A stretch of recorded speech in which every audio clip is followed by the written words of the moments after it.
السلام علیکم. وعلیکم السلام ورحمۃ تاسو الله. څنګه خیرونه خیر خو ښه صحت مزاج جوړې خیرت ان شاء الله. خیر مې ولیدلې قراری ده شکر دی الحمدلله.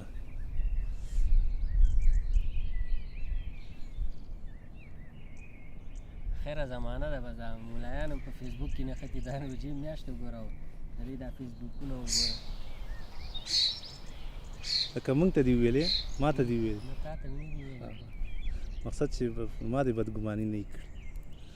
ګور دا ما د قرآن شریف تلاوت کوو زه به دا هغه کوم لږ بې ودرومه که نه نو بدګماني خو دې رامندې وکړه نن سبا خو دا بدګمانیانه ډېرې زیاتې شوي دي که نه بس الله دې رحم وکړي.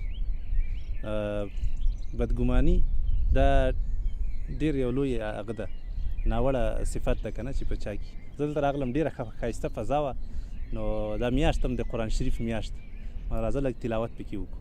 تا ته څه فکر کې دغه چې دا فیسبوک هغه کوي مال خو اوس دا ملایان تمام ورځ نښتي بس دا داسې دی او داسې دی تمام ورځ فیسبوک کې نښتي مال لکه چې ډېر وخت نه دلته ناست وو مال ته هم لکه چې پکې بیخي دننه ننوتی نه ما د قرآن شریف تلاوت کوو ځکه چې میاشت رمضان ده دې ته د قرآن شریف میاشت هم ویل کېږي. نو بدګماني باور وکړئ زموږ او ستاسو د ټولنه کې ډېره عامه شوې ده. خلک سخت بدګمانه دي په یو بل باندې که نه او متاسفانه د دغه بدګماني نه بیا حسد هم پیدا کېږي دروغ هم پیدا کېږي نور ګناهونه تر دې اندازې پورې چې الله جل جلاله قرآن شریف کې دغه بدګماني له غیبت نه هم وړاندې ذکر کړي.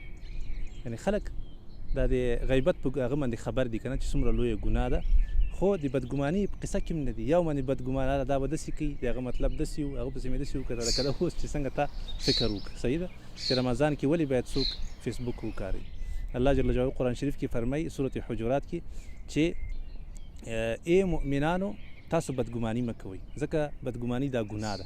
ګمان په چا باندې مه کوئ ځکه دا ګناه ده. بیا له هغه نه وروسته وایي غیبت مه کوئ صحیح ده ځکه چې اول دې بدګماني وکړه بیا به غیبت کوي صحیح شوه. غیبت نه وروسته به بیا پسې خبرې شروع کوي خبرې نه وروسته به بیا حسد ورسره کوي دښمنیانې او کنځاوې او جنګونه رامنځته کېږي.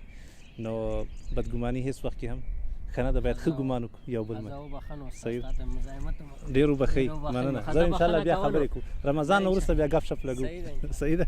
السلام علیکم.